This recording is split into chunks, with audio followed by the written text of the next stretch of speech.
Bonjour tout le monde, bienvenue à l'île de la Réunion, bienvenue sur les hauteurs de l'île de la Réunion, je redis ceci. Nous sommes ici pratiquement à 300 mètres au-dessus de la mer. Hein? Et que si vous voyez qu'ici on peut faire de la canne, ça prouve que lorsqu'il y a de la volonté, on peut vraiment aller très loin. Alors aujourd'hui je voulais parler vraiment de la canne à sucre en Afrique et principalement parler de la situation de la canne à sucre dans le pays de ma mère, la RCA. Car ce qui se passe là-bas les 30 dernières années, sur le plan agricole en général, et sur le plan de la canne à sucre, c'est de la pure sorcellerie. Voilà pourquoi lorsque vous voulez vous attaquer à un sujet pareil, il va falloir que vous vous préparez d'avance. Hein? Voilà pourquoi aujourd'hui j'ai mis donc mon chapeau du guerrier Chaka Zulu, mon lance-pierre, et j'ai mis aussi, hein, là vous voyez, mon warga, hein, c'est les wargas, c'est le blindage africain. Comme ça, aucune balle, aucune sorcellerie va me toucher. Et en bas, j'ai mes bottes anglaises utilisées lors de féroces guerres des tranchées, lors de la Deuxième Guerre mondiale. Alors, la situation de l'agriculture en RCA en général et de la canne à sucre en particulier, comme tout à l'heure, c'est la sorcellerie. Si on vous l'explique et que vous comprenez et que vous pensez que vous avez compris, c'est que soit vous n'avez mal compris, soit alors la personne qui vous a expliqué vous a mal expliqué. Alors je vais m'essayer à vous expliquer la situation de la canne à sucre et du sucre en général. Alors voici dans ce pays, la République centrafricaine, 622 000 km², vous avez le soleil et la pluie pendant quasiment 80% de temps au courant de l'année, et ça couvre pratiquement 90% du territoire. Alors dans ce pays-là, aujourd'hui, mettre un carreau de sucre dans sa bouche, c'est un véritable parcours du combattant. Et vous savez très bien que pour produire le sucre, ou bien alors la canne à sucre qui va finir par donner le sucre, il faut deux ingrédients importants, l'eau et le soleil, et bien sûr les terres, que ce pays a en abondance. Aucun citoyen de ce monde n'a plus de terre, plus de soleil et plus d'eau qu'un Centrafricain lambda qui aujourd'hui croule sous le poids d'une famine incroyable et qui aujourd'hui le sucre est un rêve. Alors voici ce pays où la seule usine de canne à sucre a fermé ses portes, je pense il y a 2 ou 3 ans. Et depuis lors, vous avez pratiquement 100 000 hectares de canne à sucre qui pourrissent. Alors vous avez aujourd'hui les singes, voilà, les animaux sauvages qui viennent se sucrer, hein, sur la canne à sucre bio qui pousse sur les terres centrafricaines.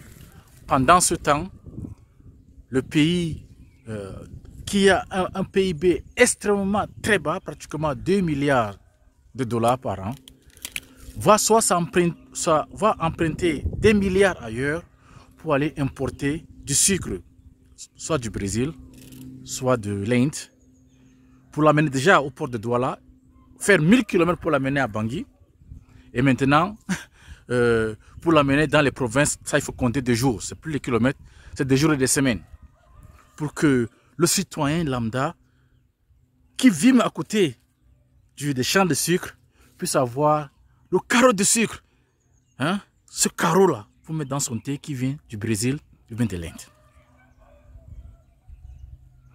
Voici ce pays, hein, je dirais, je note, hein, que la canne à sucre, en termes d'apport, son apport énergétique, laissons le côté environnemental, énergétique, sur cette île qui est la Réunion aujourd'hui, qui produit pratiquement 1 900 000 hectares de canne à sucre, dont autour de 140 000, 150 000 tonnes de sucre.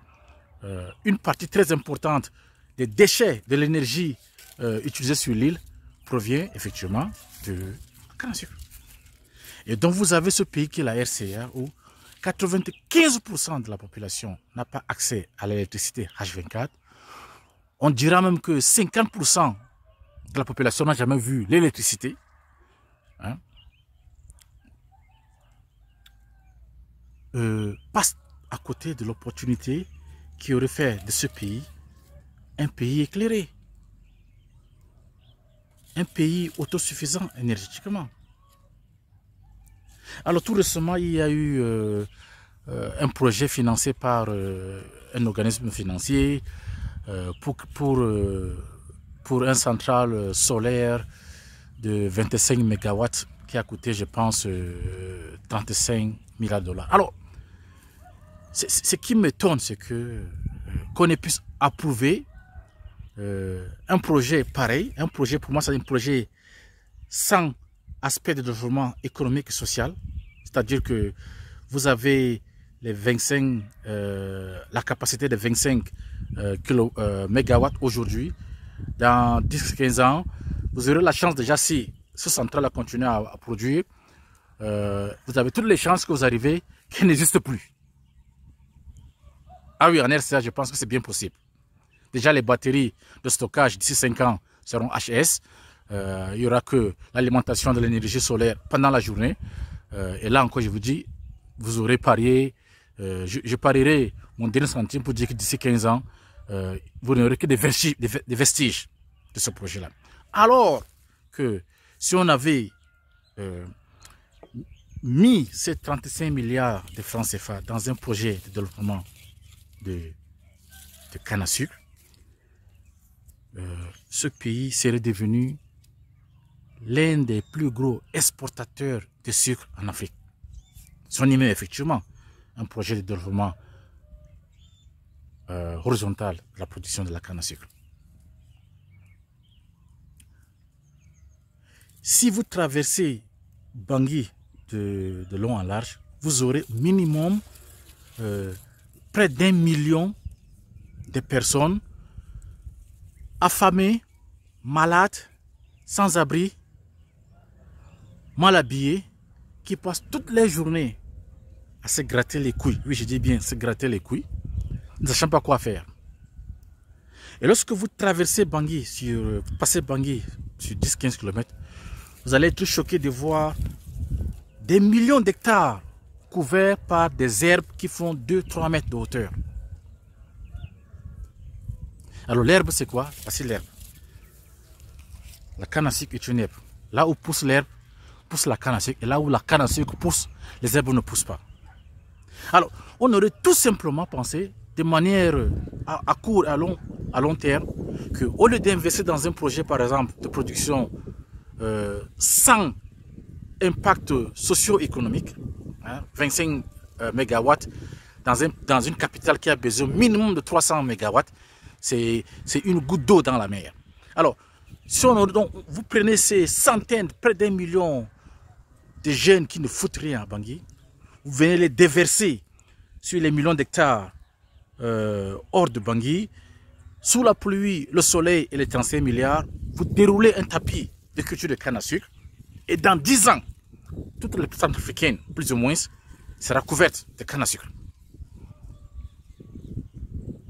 Alors, il suffit juste qu'on la presse, qu'on la fasse bouillir pour obtenir le sirop de canne. C'est tout, on ne veut même pas la canne en cristaux, non. Sirop de canne. Une partie très importante, on envoie au Cameroun, grand gourmand de sucre, gros importateur de canne à sucre. On peut les mettre sur le fleuve ou Bangui. On pousse chez nos voisins, la RDC, 90 millions d'habitants, gros gourmand de la canne à sucre, gros importateur. Voici le moteur de la relance économique. Voici le moteur de la relance économique. N'allons pas chercher ailleurs, c'est là. Si on avait demandé à cet organisme-là qu'au lieu d'investir dans un projet de panneaux solaires, plutôt que de le faire dans un projet de développement de la culture de canne qui fera de la RCA le futur Brésil ou bien le futur Qatar, je peux vous assurer que on aurait reçu un nom catégorique. Et vous savez comment ça, pourquoi hein? Ça ne venait pas manger le piment chaud dans ma bouche. Ouais. Ne venez pas le faire. Et c'est ça. Voici un pays qui veut, d'ici 2030, atteindre une couverture, un taux d'électricité de 50%. Mais je pense que c'est purement et simplement de la fumée qui provient de l'herbe mal séchée. On peut juste le faire pour une seule condition. C'est ça. La canne à sucre. Produire du sucre, produire de l'énergie à travers la bagasse et produire de l'énergie à travers l'éthanol et exporter l'excédent. Aujourd'hui, l'Afrique produit que 5% de la production mondiale de la canne à sucre, pratiquement 10 millions. Lorsque vous prenez un pays comme le Brésil, qui fait 43 millions de tonnes de sucre, à côté de ces 32 milliards de litres d'éthanol, 32 millions de sucre, de canne à sucre du Brésil exportés vers le Cameroun, des pays qui ont le même potentiel agroécologique que le Brésil. Il y a 50 ans, le Brésil était là où nous sommes aujourd'hui. Il a fallu de la vision. Et c'est ce qu'il faut aujourd'hui. C'est le déclic de la vision. On n'a pas besoin de l'argent. Si, on a besoin d'un peu d'argent pour pouvoir lancer les projets. Mais un pays comme la RCA a au minimum 2000 Centrafricains de la diaspora qui sont capables d'investir chacun 50 € par mois dans un projet pareil. Dans 10 ans, on dit mouf à tout le monde. Voilà. Ça fait aujourd'hui quoi, presque 15 ans que la RCA va tous les jours au COP. Elle revient préduit. Pour une seule raison. Parce qu'on sait que dans ce pays, on ne peut pas investir dans un projet agro-énergique. La RCA devient un Qatar. Bref, vu de mon côté. Hein. Parce que, vu par certains, même si vous le donnez toute la banque, je ne pense pas qu'on arrivera au résultat escompté. Et ça, c'est le futur de l'Afrique. Là. Voici une plante où, si je mets les 5 boutures de cette tige-là aujourd'hui dans le sol, l'année prochaine, quand je vais venir, chaque bouture aura donné au moins 10 tiges. Ok? Donc, je vais couper ces tiges-là pour faire du sucre. Les résidus, la plante qui va rester, chaque plante va encore donner. Un an après, je vais revenir. Chaque bouture qui est restée va encore donner au moins 10 plantes. Plante magique. Et je peux faire comme ça pendant 10 à 15 ans. Je viens seulement à la récolte, je coupe les tiges, je reviens l'année prochaine, et ainsi de suite. C'est 100 tonnes à l'hectare. 100 tonnes. Et ici à La Réunion, c'est 100 € la tonne. Alors multipliez, vous avez 100 tonnes par hectare, c'est un hectare qui fait 100 tonnes. Alors les paysans réunionnais, producteurs de la canne à sucre, ne sont pas pauvres.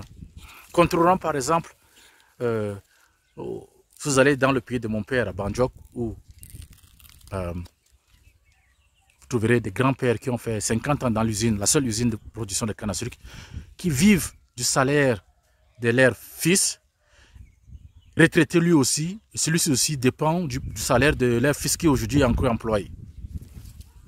Voilà. Deux tangas, 2 mondes, 2 destins. Pour la même et seule plante. Et la seule différence, c'est la vision. C'est la stratégie.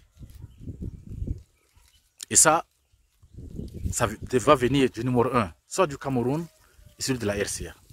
Et je laisse un dernier mot pour le numéro 1 de la RCA. Si, monsieur le numéro 1 de la RCA, vous voulez écrire votre nom dans le cœur des Centrafricains de manière indélébile, à jamais, quel qu'en soit celui qui viendra demain. Voilà. La canne à sucre. Faites des choses qui resteront à jamais. Hein? Regardez l'exemple de ce qui se passe au Gabon. Après 50 ans, le jeune là est arrivé, il a balayé comme une vague de la mer qui s'abat sur un château de sable. Disparu. Ni vu ni connu le lendemain. Voilà. Avec ça, transformer la RCA à jamais. La canne à sucre. Écoutez, c'était pour vous faire un coucou hein, sur les auteurs de la Réunion. 300 mètres ou la canne à sucre pour ça gogo. Alors que chez nous, le terre est plat, vous pouvez même pousser un train. Regardez ça. La canne magique, la culture qui fera de l'Afrique demain un pays éclairé, un pays économiquement stable, surtout la RCA.